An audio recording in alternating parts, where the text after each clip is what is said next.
Kondisi kita ini persis seperti apa yang Rasulullah sabdakan. Maha benar Allah yang telah mengutus Rasul yang tidak pernah berdusta.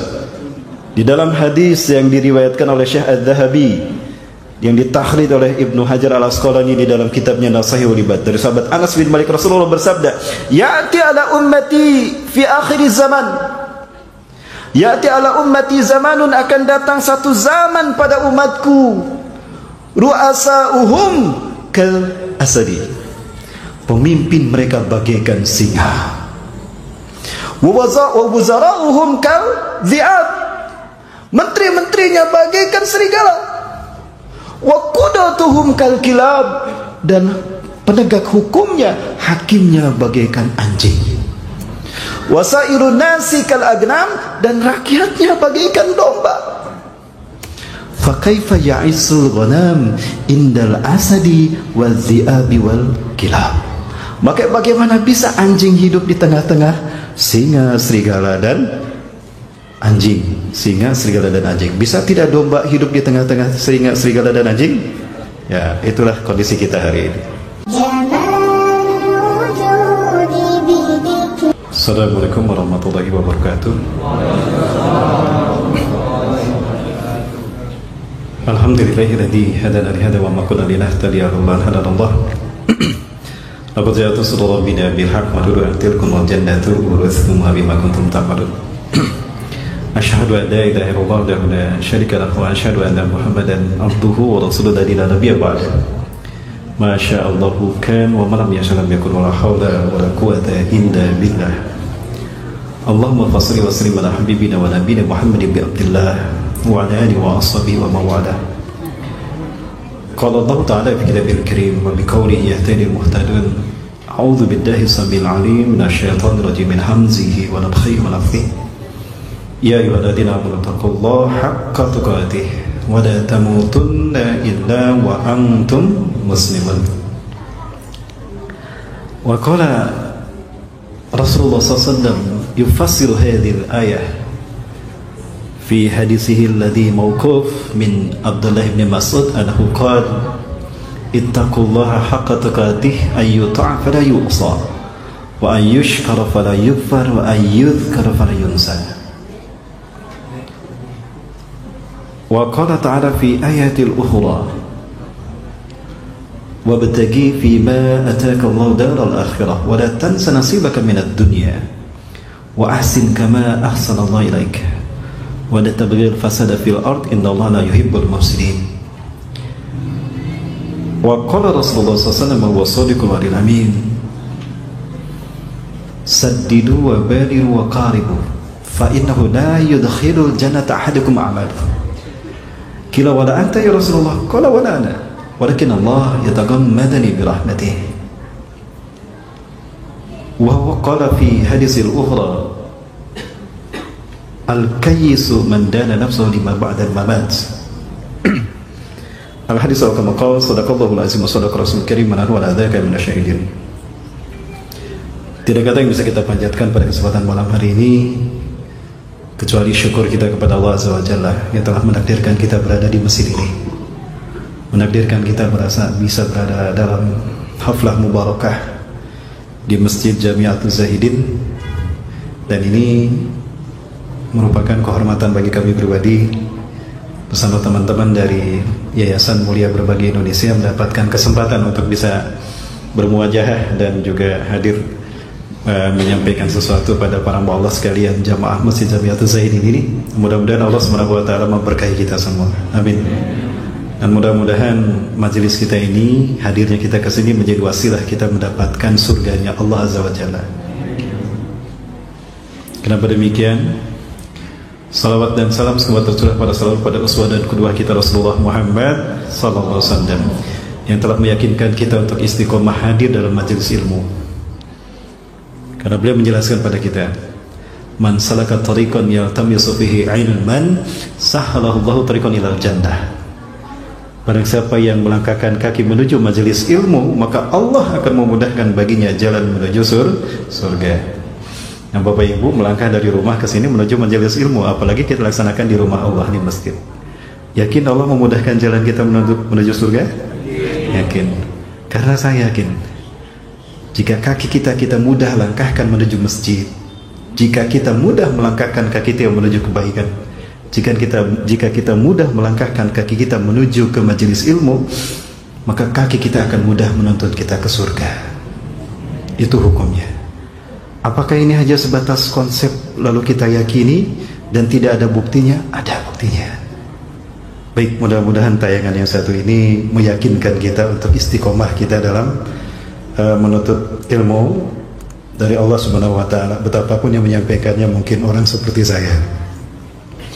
Ya, mudah-mudahan Allah mengampuni saya dan juga menghapuskan kesalahan saya. Saya punya satu cita-cita dan saya sudah sampaikan pada anak dan istri saya. Dosa kita ini tidak bisa kita balas dengan amal ibadah kita. Mungkin hanya mati syahid yang bisa kita harapkan untuk menghapuskan dosa kita.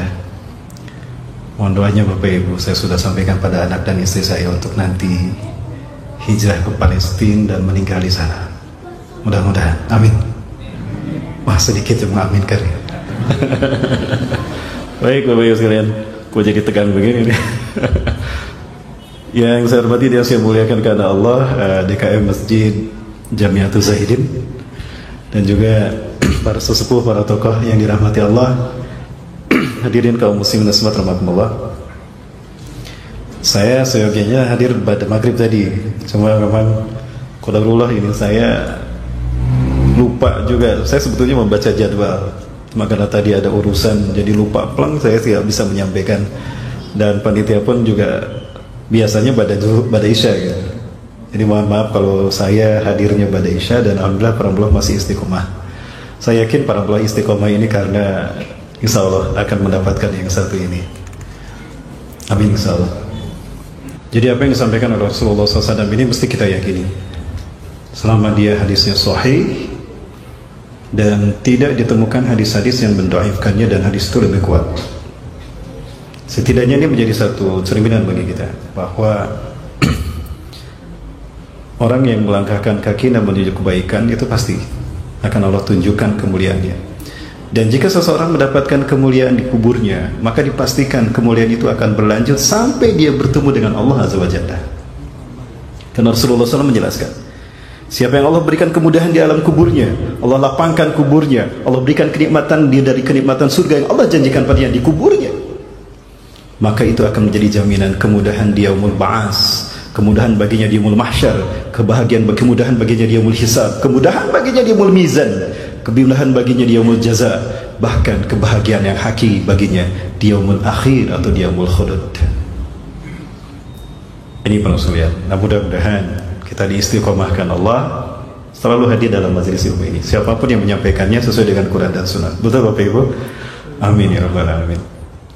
Bagaimana kabarnya Bapak Ibu? Sehat? Alhamdulillah. Ini Bapak Ibu masih bersemangat ini? Bapak Ibu mau masuk surga? Yang jawab sedikit, berarti peminatnya sedikit nih surga. Bapak Ibu mau masuk surga? Semangat. Bu mau masuk surga Bu? Sebentar ya Bu, Pak dengerin Pak, ini Ibu saya tanya ini.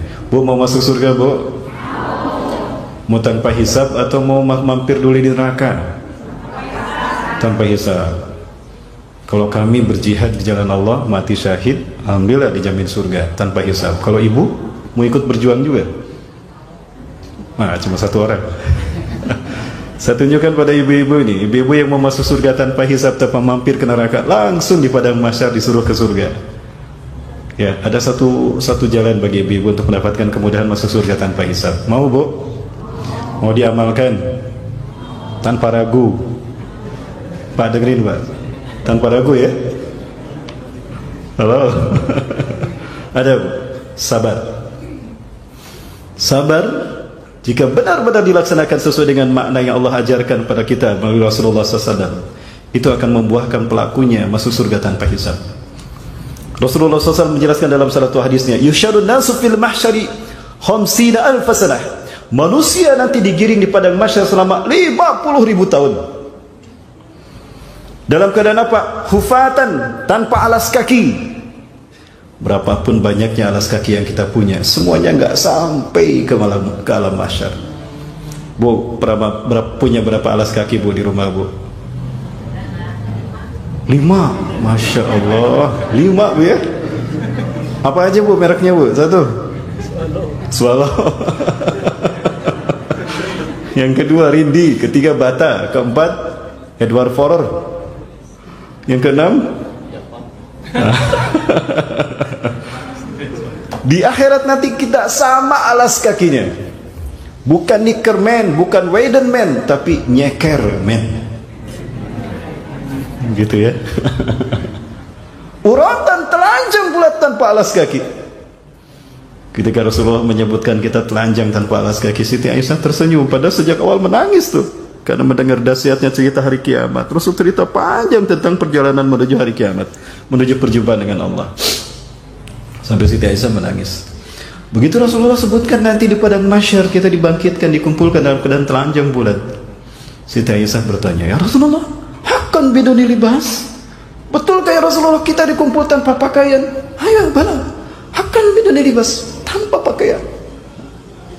Idan ar-rijal wa nisa yanzuru ba'dhum ba'dan. Ya Rasulullah, nanti laki-laki sama perempuan saling lihat. Punya kamu besar.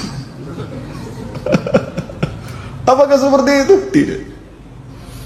Rasulullah membacakan surat Al-Qiyamah.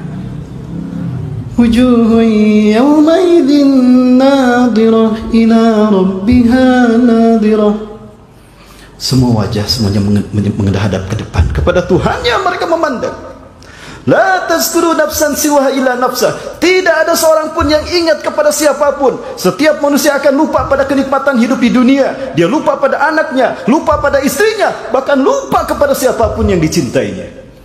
Yang diingat manusia saat itu hanya satu, aina makani fil akhirah, di mana tempatku nanti, di surgakah atau di neraka. Itu. Jadi tidak sempat. Al-amru yaumaidin asyad min ayyuhumahum dzalik ya Aisyah.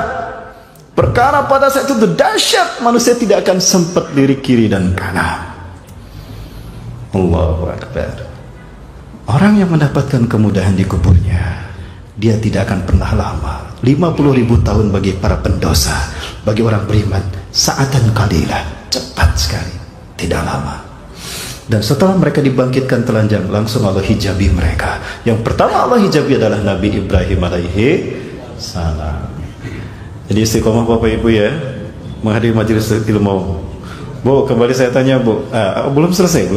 Lanjut Bu ya. Tetap pada komitmennya Bu. Kok jadi tegang begini?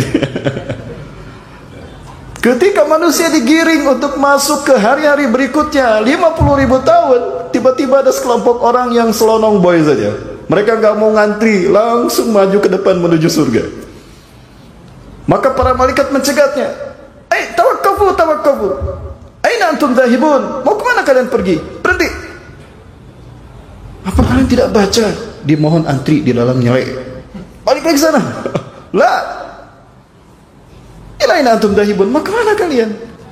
Ya malaikat Allah, nahnu dhahibuna ilal jannah. Kami ingin pergi ke surga kami.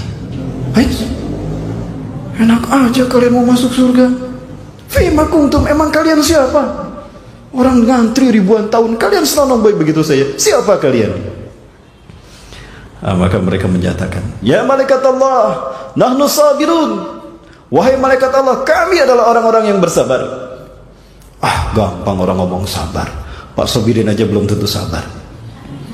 Ada Pak Sobirin sini? Ada. Maaf Pak ya, ini cuma cerita Pak. Fima sabrukum idan, emang sabar kamu seperti apa? Pede asal kalian mau masuk surga tanpa hisab. Ya malaikat Allah, nahnu sabiruna fi ta'atillah, fi mangshatina wa fi maqrahina, fi yusrina atau fi asrina, lan nankusu ta'atan Allah, ta'atana ila Allah. Kami sabar ketika kami mentaati Allah. Dalam keadaan senang kami taat, dalam keadaan susah kami taat. Kami tidak mengurangi ketaatan kami kepada Allah sesusah apapun kehidupan kami. Wa nahnu sabiruna an ma'siyatillah. Dan kami adalah orang-orang yang bersabar dalam menahan diri dari melakukan maksiat. Betapapun kami susah hidup kami, betapapun kami hidup menderita ketika ada perbuatan dosa, kami diiming-imingi dunia dan maksiat. Tidak. Kami jaga akidah kami dengan kesabaran kami. Hahuwa sabduna ya malikatullah, itulah kesabaran kami. Apa kata malaikat? Idan antum kama kuntum, benarlah kalian. Sadaqtum, benarlah kalian. Kalian memang orang yang bersabar. Maka dibukakanlah pintu surga untuk mereka, maka mereka masuk surga tanpa hisab. Bu, jadi gimana Bu? Mau melalui pintu sabar masuk surga tanpa hisab, Bu? Kalau bapaknya nikah lagi mau sabar?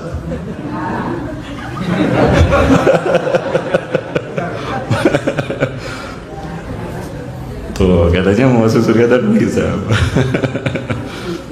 Ya, pertanyaan yang susah dijawab ya Bu ya. Baik Bapak Ibu rahmati Allah. Waktu saya sekolah, waktu saya masih kecil, SD waktu itu, saya masih ingat kami selalu suntangan pada nenek kami. Ketika saya mau berangkat sekolah, saya suntangan, lalu nenek kami bilang, ayo nak, yang rajin kamu sekolah nak, jangan lupa kamu sholat dan mengaji. Baik nek, berangkat ya nek. Assalamualaikum, salam. Kakak saya juga sama di belakang mau berangkat kerja. Kakak saya suntangan dan nenek bilang sama kakak saya, ayo nak, ya kerja yang rajin nak, yang giat kamu bekerja, semoga Allah memberkahimu dan jangan kau lupakan akhirat.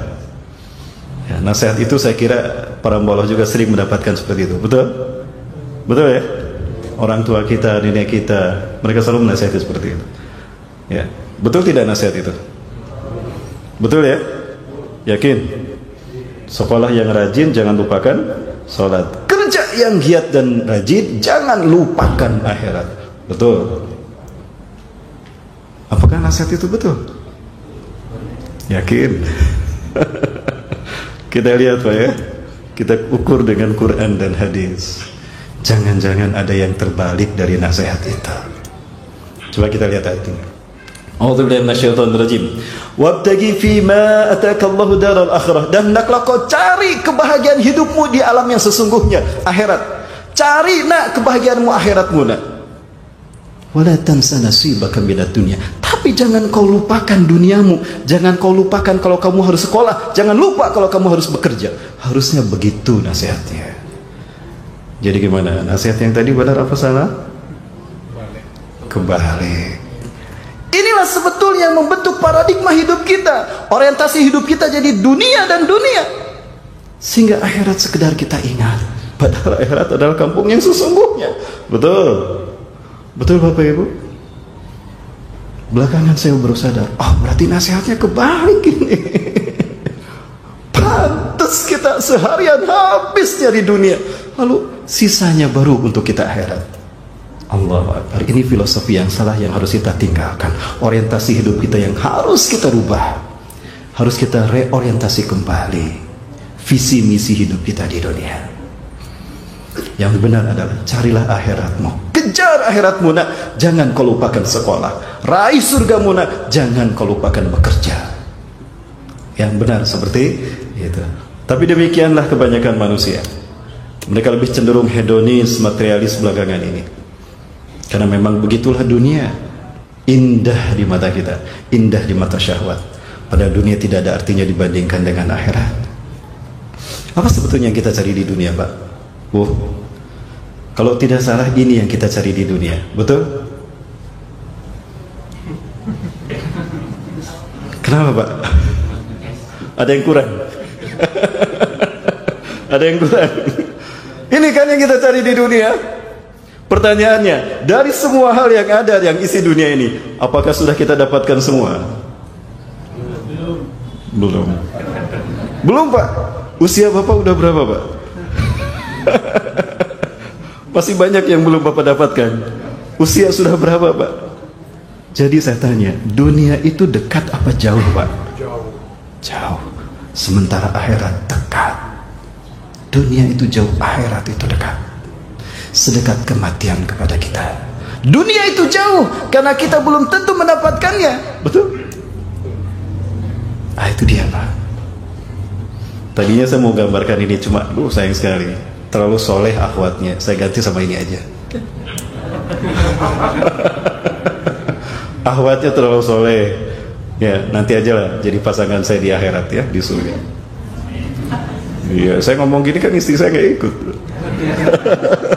Kalau ikut saya nggak berani. Ya, mumpung yang di sana bukan istri saya.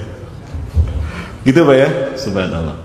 Ya Ustaz, tapi kan kalau kita hidup di dunia ini juga harus kita kuasai. Kalau kita terus urusan akhirat, kapan kita akan menguasai dunia? Betul. Kita harus seimbang Ustaz antara dunia dan akhirat. Betul, harus seimbang. Oke, kita bicara serangkaian keseimbangan antara dunia dan akhirat. Jika kita harus adil antara dunia dan akhirat, baik, seperti apa konsep keadilan yang benar di mata Allah dan Rasulnya? Kalau kita takar keadilan kita dalam menyeimbangkan hidup kita di dunia dan akhirat, ya, kira-kira berapa persen dunia dan berapa persen akhirat? Berapa dunia Pak? Dan berapa persen akhirat? Jangan lupa, dunia sementara, akhirat selamanya. Jadi berapa persen dunia? Gak apa-apa, jangan takut salah. Saya juga pernah salah. Berapa persen akhirat? 50-50? Enggak. Dunia berapa? Akhirat 80%, dunia 20%. Boleh. Bu, berapa persen dunia, Bu? 1. Akhirat? Loh, kok bisa begitu? Dari mana Pak? Dunia 1, akhirat 99. Betul Pak. Dunia 1%, akhirat. Dunia cukup 1% saja, akhirat 99%. Inilah konsep keadilan di mata Allah yang menciptakan dunia. Dan inilah wujud keseimbangan antara dunia dan akhirat yang kita lihat dari hidup Rasulullah SAW. Kenapa demikian? Ini dalilnya. Jangan-jangan kajian ini sudah Bapak Ibu dapatkan? Sudah belum Bapak Ibu? Belum? Belum ya? Jadi gimana lanjut? Kalau sudah, saya ganti jemaah. Saya ganti judul jadi COVID-19. Baik. Karena Rasulullah, inna Rasulullah sallallahu alaihi wasallam yaqul, sesungguhnya Rasulullah SAW bersabda, ja'alallahu rahmatan mi'ata juz'in. Allah menciptakan rahmat untuk makhluknya 100 bagian. Jadi Allah menciptakan rahmat bagi hamba-hambanya, semua makhluknya 100 bagian. Fa'amsaka indahu tis'ata wa tis'ain, maka Allah menahan rahmatnya itu 99 rahmat Allah tahan di sisinya. Ya, ada 99 rahmat yang Allah tahan di sisinya. Maksudnya di akhirat nanti di surga. Wa anzala fil ardi juz'an wahidan, dan hanya 1 rahmat yang Allah turunkan ke dunia, yaitu rahmat Baikuni.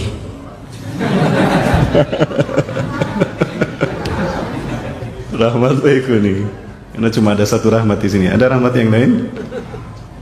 Ya. Hanya 1 rahmat yang Allah turunkan ke bumi ini. Famin dalikal juz'i, maka dengan 1 rahmat tadi yatarahamul halku, semua makhluk berkasih sayang. Bapak Ibu, jangan lupa indahnya dunia dengan segala isinya. Itu cuma 1 rahmat dari 100 rahmat yang Allah ciptakan. Ya.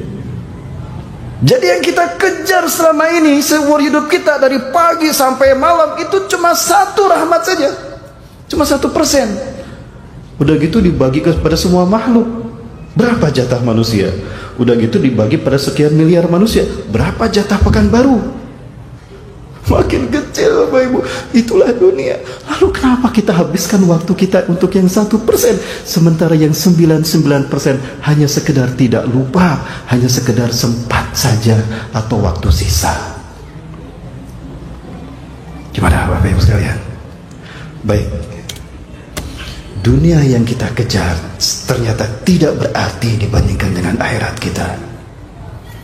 Rasulullah SAW pernah memperbandingkan antara dunia dengan akhirat seperti ini. Wallah, demi Allah, mad dunya fil akhirah, tidaklah dunia dibandingkan dengan akhirat illa masalu ma yaj'alu ahadakum, kecuali melainkan seperti seseorang di antara kalian yaj'alu isba'u fil yami hadhihi, memasukkan telunjuknya ke lautan, celup gitu ya. Falyanzur bima tarji, maka perhatikan dengan apa telunjuknya kembali. Air yang nempel di telunjuk itulah dunia dan segala isinya. Air laut yang ada, air yang di lautan itulah akhirat. Allahu Akbar. Bapak Ibu, bagaimana kita menikmati air yang ada dalam telunjuk kita? Adakah kita minum begini? Lok lok lok lok lok lok lok lok lok lok. Ada? Tidak. Lalu bagaimana kita menikmati air yang ada dalam telunjuk kita? Dijilat kan? Betul? Kok ada rasanya ini? Kok ada rasanya di tangan saya? Ya, terasa tidak Bapak Ibu hanya dengan dijilat? Apakah haus kita hilang hanya dengan menjilat air yang dalam telunjuk kita? Tidak. Begitulah dunia. Tidak pernah sampai kepada kata puas. Tidak ada dunia yang bisa memuaskan nafsu manusia. Seindah apapun dunia, tidak akan pernah memuaskan kita. Tapi akhirat lebih dari kata puas. Itu Bapak Ibu sekalian mati Allah. Nah, jadi dunia itu jauh sebetulnya, dan akhirat itu dekat. Sedekat kematian kepada kita. Karena ketika seseorang mati, maka dia sampai pada akhiratnya. Dunia belum tentu kita dapatkan. Ya. Orang yang benar didustakan, para pendusta dibenarkan, para pengkhianat satu kaum dan satu bangsa berkuasa di muka bumi. Ini tanda kiamat telah dekat. Ala inna min asratis sa'ah. Ingatlah dari tanda kiamat telah dekat kepada kalian.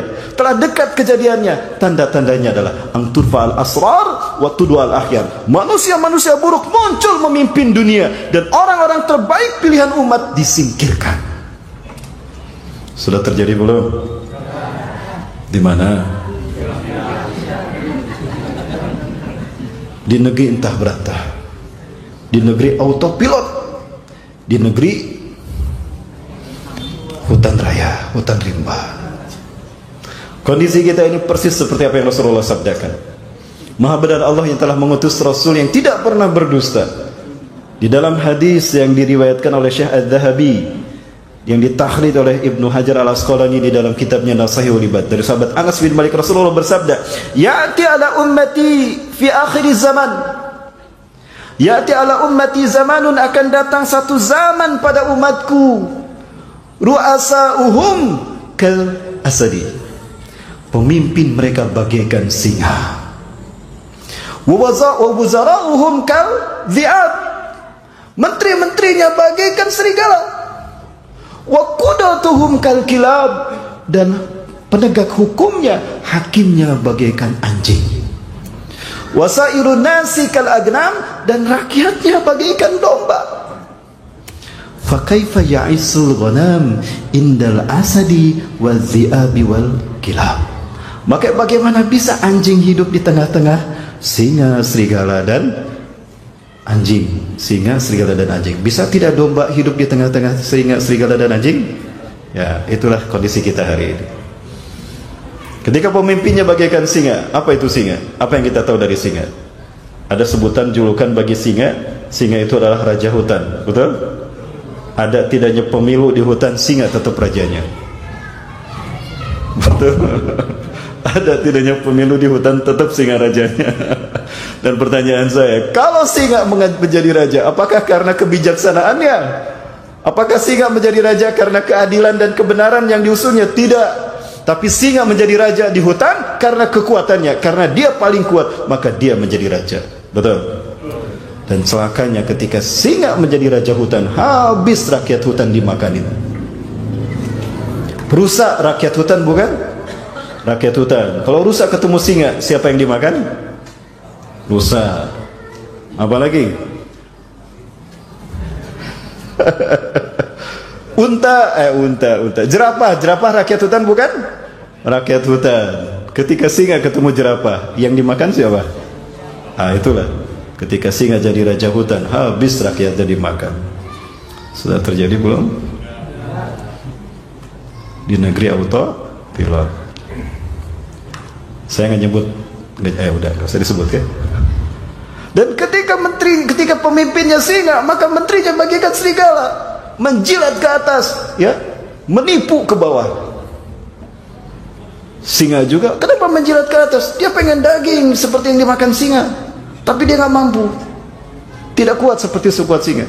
Makanya dia menipu ke bawah. Ketika dalam perjalanan yang dipimpinnya itu dah domba, supaya domba mendengar suara serigala, nyamar dia jadi domba, sehingga ada istilah serigala berbulu domba. Nah itu menterinya. Sudah muncul belum?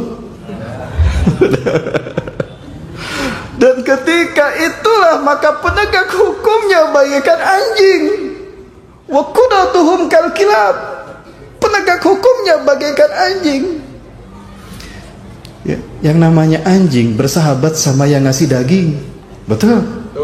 Celaka. Makanya kalau anjing jadi penjaga rumah, dia nggak bisa bedain mana tamu mana maling. Walaupun yang datang tamu, apalagi kalau tamu ini datang dari Saudi Arabia dan tidak bawa daging, habis tuh tamu itu digonggong. Betul? Terus digonggong, nggak berhenti-henti tuh digonggongnya. Kenapa? Walaupun tamu dia, terhormat dia, tapi dia tidak bawa daging. Nah, sebaliknya, walaupun yang datang maling, malingin emasnya yang punya rumahnya, nikel yang punya emas dimalingin, ya, minyaknya dia malingin, tapi karena bawa angpau, maksud saya daging, keceletot, karena bawa daging, ya, kalau tidak anjing itu aman, silakan. Terjadi tidak? Maka manusia, rakyatnya pada saat itu bagaikan domba, pasrah tuh yang namanya domba. Di kandang embe, dibawa ke padang rumput embe, dibawa ke rumah potong embe juga, pasrah dia.